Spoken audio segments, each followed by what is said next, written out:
আমি এক কন্যা সন্তানের মা। আমি তাতে ভীষণ গর্ব অনুভব করি যে আমি একটা কন্যা সন্তান জন্ম দিয়েছি। হ্যাঁ, এটা আমি বড় মুখ করে বলতে পারি, বড় গলা করে বলতে পারি। তাতে আমার কোনো দুঃখ নেই, কষ্ট নেই, কোনো লজ্জা নেই। আজকে 2025 এসেও যারা বলছে যে আমি কি না ছেলে সন্তান বা পুত্র সন্তান জন্ম দিয়েছি, বিরাট কাজ করে ফেলেছি। আর যারা কন্যা সন্তান জন্ম দিয়েছে তারা কি করেছে? তারা পাপী বা তারা একটা পুত্র সন্তান জন্ম দিতে পারেনি। তাদেরকে ধিক্কার জানানো বা করুণা জানানো ছাড়া আর কোনো কিছুই আমি দেখতে পাচ্ছি না। ধিক্কারটাও তারা জানে না যে তাদেরকে কেন ধিক্কার জানানো হচ্ছে। তার জন্য তাদেরকে করুণা জানাচ্ছি। আজকে 2025 এসেও যারা এইরকম মেন্টালিটির, এইরকম যাদের মত প্রকাশ করছে যে আমরা পুত্র সন্তান দিয়েছি মানে বিশাল কিছু করে ফেলেছি, তাদেরকে শুধুই করুণা জানাই। আজকে গত বছর আমি যখন বেনারস গেলাম, আমি যখন ফ্লাইটে করে ফিরছিলাম, তখন আমাদের যিনি পাইলট ছিলেন তিনি ছিলেন একজন মহিলা। আমাদের থেকে বয়সটা অনেকটা বেশিই হবে তার। চুলে পাক ধরেছে, কিন্তু তার চুলে কোনো কালার করা নেই, কিচ্ছু করা নেই। সেই মানে এতটুকু চুল ছিল, সেই সাদা পাকা চুলগুলো নিয়ে ভীষণ সুন্দর তাকে লাগছিল। ভীষণ ওই পাইলটের যে ড্রেস পরা ছিল তাতে তাকে ভীষণ স্মার্ট লাগছিল। আর তাকে আমার আরও বেশি করে মনে আছে, তার টাইটেলটা আমাদেরই টাইটেল ছিল, মজুমদার ছিল। নামটা আমার এই মুহূর্তে মনে পড়ছে না। ভীষণ লম্বা, ভীষণ সুন্দর, ভীষণ স্মার্ট। তো তিনি একজন মহিলা হয়েও একটা প্লেন চালাচ্ছে, সে একজন পাইলট। এরকম এখনও আমাদের মহাকাশে আটকে আছে সুনিতা উইলিয়াম। জানে কিনা জানি না, নাম কখনো শুনেছে কিনা তারা জানি না। যে এই কথাটা বলেছে সে এই নামটা শুনেছে কিনা জানি না যে সুনিতা উইলিয়াম কে। সে মহাকাশে আটকে আছে। কার কথা বলবো? নিশ্চয়ই ঝাঁসি রানী লক্ষ্মীবাইয়ের কথা শুনেছে।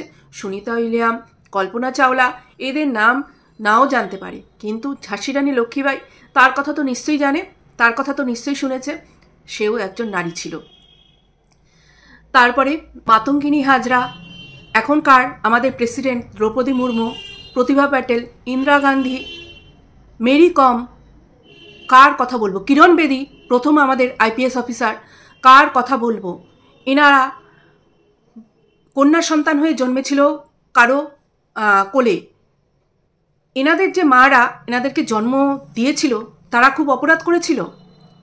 এই যে নোংরা আর ছোট মেন্টালিটির মানুষ যারা এখানে বসে আছে ইউটিউবে, তাদের মতন যদি মেন্টালিটি এই মহিলাদের যারা আমাদের কাছে পূজনীয়, তাদের মায়েদের থাকতো, তাহলে তো আজকে এনারা পৃথিবীতেই আসতো না। আর এনাদের যে নাম চারিদিকে ছড়িয়ে পড়েছে, আমরা যার জন্য এনাদেরকে চিনি, তাদেরকেও তো কেউ চিনতো না। আজকের দিনে দাঁড়িয়ে যারা নাকি এইরকম মেয়ে জন্ম হয়েছে, যারা মেয়ে জন্ম দিয়েছে তাদেরকে ছোট চোখে দেখা হয় বা তাদেরকে কটাক্ষ করে কথা বলা হয়, তাদের জন্য কি কোনো শাস্তি নেই? তারা কি শাস্তি পাবে না? তারা একদম স্বাধীন, তারা যে কোনো কাউকে এইরকম ধরনের কথা বলতে পারবে। আজকে যেখানে বহু বছর আগে থেকেই এটা বন্ধ হয়ে গেছে যে ভ্রূণ হত্যা বন্ধ হয়ে গেছে, গর্ভে কি সন্তান আছে সেটার যে টেস্ট করা হয় সেটা বন্ধ হয়ে গেছে, এগুলো আইনত অপরাধ, এগুলো করা যায় না। কিন্তু এখানে সোশ্যাল মিডিয়ায় বসে বসে যাদের এত হাজার সাবস্ক্রাইবার তারা গেইন করেছে, তাতে তারা ভীষণ প্রাউড ফিল করে। তাদের এত লোক চেনে, 50-60 হাজার লোক চেনে তাদেরকে, তারা সোশ্যাল মিডিয়া ইনফ্লুয়েন্সার। তাদেরকে দেখে তাদের কথায় আরও 50,000-60 হাজার জন ইনফ্লুয়েন্স হবে। তো সেখানে সোশ্যালি তারা বলছে যে মেয়ে জন্ম দেওয়া বা মেয়ে যারা জন্ম দিয়েছে তারা খুব অপরাধ করেছে বা তারা পাপি মানুষ। আর যারা ওই একটা ফল পেরেছে, ছেলে নামক একটা ফল পেরেছে, সেটা তারা ভীষণ পুণ্যের কাজ করেছে। কথা আসলো আমার সামনে, মুখে আসলো, আর আমার সামনে একটা ইউটিউব চ্যানেল আছে, একটা আমার ফোন আছে, আমি সেখানে যা খুশি তাই বলে দিতে পারি। এরকমই অবস্থা, যেখানে আমাদের যে প্রধানমন্ত্রী তার একটাই কথা, তার কথা হচ্ছে বেটি বাঁচাও বেটি পড়াও। তো আর এখানে বসে কিছু মানুষ বলে যাচ্ছে, কিছু না, একজনই মানুষ আমি শুনেছি, সে বলে যাচ্ছে যে মেয়ে জন্ম দেওয়া সেটা নাকি একটা অপরাধ, সেটা নাকি পাপ, এই ধরনের কথা। ছেলে জন্ম দিয়েছি, আমার মতন কি ছেলে জন্ম দিতে পেরেছে কেউ? আরে বাবা, এ কি ধরনের ইউটিউবে বসার আগে এই রকম ধরনের বেফাস ফালতু কথা বলার আগে এতটুকু তারা চিন্তা করে না যে কি বলছি, এটার এফেক্ট বাইরে যারা শুনবে তাদের মধ্যে কিভাবে পড়বে, এটা তারা একবারও ভাবে না। আজকে ছেলে জন্ম দিয়ে সেই ছেলেকে যদি ঠিকঠাক মানুষ করতেই যদি না পারে, তাহলে আজকে একটা ছেলে জন্ম দিল বা ছেলেটি জন্ম নিল, প্রথমে বলে রাখি, এর মাঝখানে বলে রাখি, ছেলে বা মেয়ে জন্ম দেওয়া এটা কারো হাতে নেই, এটা ঈশ্বরের দান। ঈশ্বর যেটা দেবে সেটাই বরদান হিসেবে আমাদেরকে নিতে হবে, যে আশীর্বাদ। আমাদের কোলে একটা সুস্থ সবল সন্তান এসেছে, সেটা ছেলে হোক বা মেয়ে হোক। আর সেখানে আজকালকার দিনে কত মানুষ সন্তান চেয়ে পাচ্ছে না, আর সন্তান হলেও কত মানুষ মানে মা বাবা আছে, তাদের সন্তানটা সুস্থ না কোনো ক্ষেত্রে অসুস্থ সন্তান তারা তাদের কোলে আসছে। তো সেই ক্ষেত্রে বলা ভালো যে যাই হোক ছেলে হোক বা মেয়ে হোক, সেই সন্তান যেন সুস্থ সবল হয়, সুস্থ সবল মায়ের কোলে আসুক আর তারা সুস্থ সবল থাকুক। আর সেইখানে এই সোশ্যাল মিডিয়ায় এসে আজকে 2025-এ ছড়ানো হচ্ছে যে সে ছেলে জন্ম দিয়েছে, ভীষণ বড় একটা কাজ করে ফেলেছে, একদম মানে কি নোবেল থেকে শুরু করে অস্কার অ্যাওয়ার্ড সব কিছু জিতে নিয়েছে সে ছেলে জন্ম দিয়ে। বা মানে এরা কি বলবো, এদের মুখে সারাক্ষণ প্রত্যেককে বলে বেড়াবে বুড়ি বুড়ি বুড়ি বুড়ি বলে বেড়াবে প্রত্যেককে। তারা হচ্ছে সদ্য জন্ম নিয়েছে কচি, বা কোনোদিন তোমরা শুনতেও পাবে যে এরা বলে বসবে যে আমরা এখনো জন্মই নিইনি, আমরা মায়ের গর্ভ থেকেই আমরা ইউটিউব করছি, তোমরা বুড়ি, তোমরা জন্ম নিয়েছো বুড়ি, তোমরা 40 পার করে নিয়েছো, কিন্তু আমরা এখনো জন্মই নিইনি, আমরা এখনো ভূমিষ্ঠই হইনি, আমরা মায়ের গর্ভের মধ্যেই একটা মোবাইল নিয়ে আমরা ভিডিও করছি আর সেটাকেই আমরা পোস্ট করে দিচ্ছি। মানে হাসবো না কাঁদবো এদের কাণ্ড কারখানা দেখে, কি বলবো। আবারও বললাম, এদের জন্য করুণা হয়, এরা যা পাপ করে যাচ্ছে, এখনো অনবরত করে যাচ্ছে, ভগবান জানে এদের কি মানে অবস্থা হবে, পরবর্তীকালে এদের কি অবস্থা হবে। ওই ছেলে সন্তান জন্ম দিয়েছে হয়তো এই কারণেই হয়তো ভগবান এদের কোলে ছেলে সন্তানই দিয়েছে, যে যেইগুলো করছিস সেইগুলোর যেটা পাওয়ার সেটা এই ছেলে সন্তান যে জন্ম দিয়েছে সেই তাকে দেবে। আজকালকার দিনে নাহলে যাদের মেন্টালিটি এইরকম ধরনের, আর যারা এইরকম নাকি কোনো একটা পদ হোল্ড করবে বা কোনো একটা পদে যেতে চলেছে, তাদের মানসিকতা তো আরও উঁচু হওয়া দরকার।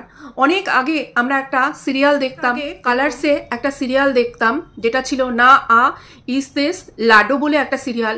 সেখানে দেখানো হতো যে ওখানে হরিয়ানার ঘটনা, মেয়ে জন্ম নিলেই সেই গ্রামে মেয়েদেরকে মাটি চাপা দিয়ে মেরে ফেলা হতো। তো সত্যি কথা বলতে এখনও হয়তো এরকম আছে, এরকম যে ক্রাইম যেই সিরিয়ালগুলো হয় সত্যিকারের ঘটনা, তার উপরে অনেক দেখেছি যে কোনো এক গ্রামে মেয়ে জন্মই নিতে দেয় না, সেই গ্রামে যখনই মেয়ে ভূমিষ্ঠ হয় সেই মেয়েকে শেষ করে দেওয়া হয়, এবং এই করতে করতে সেই গ্রামে মেয়ে একদম শেষ হয়ে গেছে। তার ফলে যেখান থেকে মানে অন্য পাশের গ্রাম থেকে বা অন্য গ্রাম থেকে মেয়ে এনে যদি কোনো একটা পরিবারে বিয়ে হয়, সেই মেয়েটিকে সেই পরিবারের সবাই মিলে ভোগ করে, এইরকম ঘটনাও দেখেছি। মানে সেখানে বড় ভাইয়ের জন্য বিয়ে করলে ছোট ভাই থেকে শুরু করে শ্বশুর থেকে শুরু করে সেই মেয়েটিকে সবাই মিলে ভোগ করে।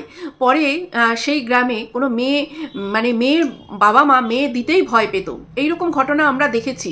তাহলে মেয়ের মানে মেয়ে আমাদের কাছে কতটা সম্মানের, মেয়ে যদি না থাকে তাহলে এই যে যারা আজকে বসে বসে এতটা মানে বাতলিং দিচ্ছে যে ছেলে জন্ম দিয়েছি মানে কি একদম করে ফেলেছি, তারা তো নিজেরাও মেয়ে, তারা নিজেরাও মেয়ে এবং তারা যেই মায়ের গর্ভ থেকে জন্ম নিয়েছে তারাও মেয়ে। আজকে যদি সেই মাটি যখন এরা ভূমিষ্ঠ হয়েছিল তখন যে দেখতো যে আমার মেয়ে জন্ম হয়েছে, তারা যদি সেই মেয়েটির সঙ্গেও এই রকম ধরনের কিছু করতো, তাহলে কি আজকে তারা বসে বসে এতটা কথা বলতে পারতো? একদমই পারতো না, একদমই পারতো না। আজকে এদের মেন্টালিটির মানে চেঞ্জ হওয়া দরকার। জানি না এদের কবে মেন্টালিটি চেঞ্জ হবে, কেননা কোনো লক্ষণই দেখতে পাচ্ছি না, কোনো লক্ষণই দেখতে পাচ্ছি না। এখানে অনেক রকম অনেক অপকথা, অপভাষা, অনেক কিছু দেওয়া হয়েছে এই ইউটিউবে। সবাই মোটামুটি ঠিক হয়ে গেছে, তাদেরকে শুধরে নিয়েছে, শুধরে নিয়ে ভিডিও করছে। কিন্তু এই যে মানে ইউটিউবের সবথেকে মোস্ট ফালতু যে আছে, মানে যারা আছে তারা কিন্তু নিজেদেরকে কিছুতেই শুধরাচ্ছে না, আর তাদের শুধরানোর কোনো লক্ষণই দেখতে পাচ্ছি না। তারা মানে বসে বসে এমন নিজেদের বডি ল্যাঙ্গুয়েজ এমনভাবে করে তারা ভিডিও করে, সত্যি সেগুলো ভীষণই কি বলবো, মানে কদর্য। কাকে বলবো, কাউকেই বলা যাবে না, কেননা অনেকবার করেই বলা হয়েছে যে একটু দেখুন, একটু দৃষ্টিপাত করুন। যখন এই ইউটিউবটাকে শোধরাতে কেউ এসেছে তখন এদের দিকে একটু দৃষ্টিপাত করুন, তাহলে আমরা যেই শ্রদ্ধাটা ভক্তিটা রাখতে চাইছি সেটাও আমরা রাখতে পারবো। কিন্তু কোথায় হচ্ছে, সেগুলো হচ্ছে না।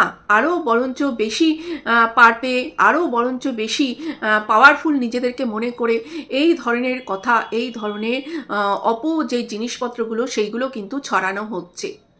আজকে আমরা মেয়ে জন্ম দিয়েছি বলে আমাদের কিন্তু কোথাও এতটুকু কোনো রিগ্রেট ফিল হয় না যে একটা কন্যা সন্তান জন্ম দিয়েছি।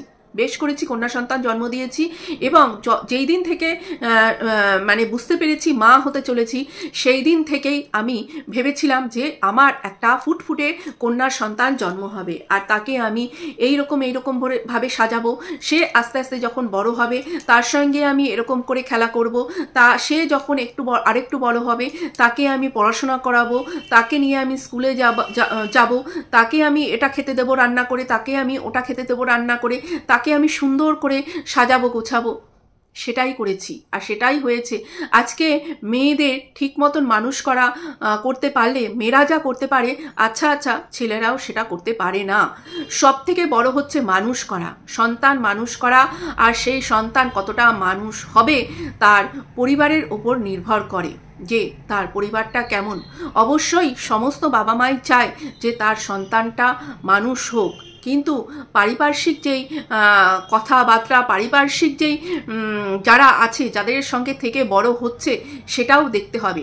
আজকে এই যে অভয়ার যে কাণ্ডটা ঘটে গেল, তাকে যারা শেষ করে দিল, সেখানে তো বেশিরভাগই এই পুরুষরাই ছিল। হ্যাঁ, মেয়েও একটি ছিল শুনেছি, কিন্তু বেশিরভাগই তো পুরুষরাই ছিল। তাহলে ছেলে জন্ম দিয়ে যদি এই রকম হয় যে কোনো একটা মেয়ের চরম ক্ষতি করে দেবে, চরম সর্বনাশ করে দেবে, তাহলে আমার মনে হয় সেই রকম ছেলে মানে জন্ম দিতে চাই না, সেই রকম ছেলে জন্ম দিইনি। অনেক ভালো আছি, আর মেয়ে জন্ম দিয়েছি, অনেক ভালো। ভেবেছিলাম যে এই নিয়ে কিছু বলবো না, কিন্তু আবার যখন দেখি যে এইরকম একটা সেন্সিটিভ ইস্যু যখন সোশ্যাল মিডিয়ায় কেউ বলেছে, তখন আমার মনে হয় যে আমি একজন মেয়ের মা হয়ে আমি এই কথাটা তুলে ধরবো না। তাহলে তো আমি নিজেকেই নিজের ধিক্কার জানানো দরকার যে এইরকম একটা ব্যাপার বলবো না, তুলে ধরবো না। দিনের পর দিন অনবরত আজে বাজে কথা প্রত্যেককে বলে চলেছে। কার বাচ্চা হয় না তাকে দিন রাত সেই নিয়ে বলে চলেছে। হয় না, কি করা যাবে, হয় না। এটা কি কারো তার দোষ? যার হয় না তার দোষ। পর দিন এখানে ইউটিউবে চ্যানেল খুলে বসে এই রকম ধরনের মানুষকে পার্সোনাল অ্যাটাক করে যাবে। প্রত্যেকটা দিন বসে পার্সোনাল অ্যাটাক করে যাবে। নিজেদেরকে মনে করেছে খুল্লা সাঁড় মনে করেছে যে ছেড়ে দিয়েছে, যাও যাকে খুশি তাকে গুতিয়ে দিয়ে আসো, আর তার সামনে একটা লাল কাপড় নাড়া দিয়েছে, দিয়ে তাকে ছেড়ে দিয়েছে।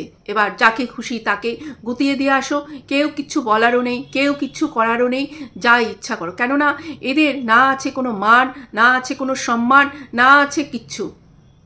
এরা জানে যে আমরা অন্যদেরকে যেইভাবে অ্যাটাক করতে পারবো অন্যরা আমাদেরকে সেইভাবে অ্যাটাক করতে পারবে না, সেই কারণে অন্যরা সবসময় চুপ থাকবে, এটাই তারা মনে করে। সেই কারণে আজকে এদের এত বারবারন্ত। একজন বলেছিল না, যে ওনার কথাটা আমার সত্যিই লেগেছিল, কমেন্টে আমি দেখেছিলাম, উনি বলেছিল যে এটা যদি আমাদের সামনাসামনি কেউ করতো, যে আমাদের দিদিকে এইরকম ধরনের কথা আমাদের সামনাসামনি কেউ বলতো বা করতো, তাহলে আমরা আমাদের সংগঠনের লোক নিয়ে গিয়ে তাকে একদম বুঝিয়ে দিতাম। কিন্তু এখানে যেহেতু সোশ্যাল মিডিয়ায় ব্যাপারটা হচ্ছে, তার জন্য আমরা কিছু বলতে পারছি না দেখে আমাদের দিদি এখান থেকে সরে যাচ্ছে, কেননা আমরা আমাদের দিদির অপমান সহ্য করতে পারছি না। ঠিক সেম কথা আমারও সোশ্যাল মিডিয়ায় দূরে ক্যামেরাতে বসে অনেক কিছু অনেকে বলতে পারে, কিন্তু সামনে এসে বলার হিম্মত কারো নেই। সামনে এসে যদি বলতো তখনই তাকে তার যে অকাত সেটা দেখিয়ে দেওয়া যেত। তো গুড নাইট বন্ধুরা, ভালো থেকো, সুস্থ থেকো। আর আবারও বলছি, যেই পরিবারে প্রথম মেয়ে জন্মায় তার মানে হচ্ছে লক্ষ্মী। মেয়ে মানে লক্ষ্মী, মেয়ে মানে সরস্বতী, মেয়ে মানে দুর্গা, মেয়ে মানে কালী। নাকি কোনো একটা দলকে যদি বলে দেওয়া হয় যে দুর্গা বাহিনী, তাহলেই দুর্গা বাহিনী হয়ে যায় না। দুর্গার মুখের ভাষা কখনো ওইরকম হতে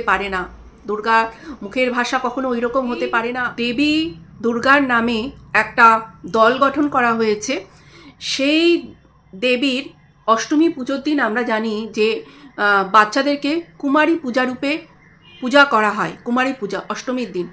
সেই দুর্গা বাহিনীর একজন কি বলবো সদস্যা বলবো, হ্যাঁ সদস্যাই এই শিশু কন্যাকে বলা হচ্ছে যে মানে যারা জন্ম দিয়েছে শিশু কন্যাকে, কন্যা সন্তানের মা যারা, তাদেরকে অপমান করছে, তাদেরকে কটূক্তি করছে। তারা নাকি কন্যা সন্তান জন্ম দিয়ে বড় অপরাধ করে ফেলেছে, তারা পাপিথাপি মানুষ।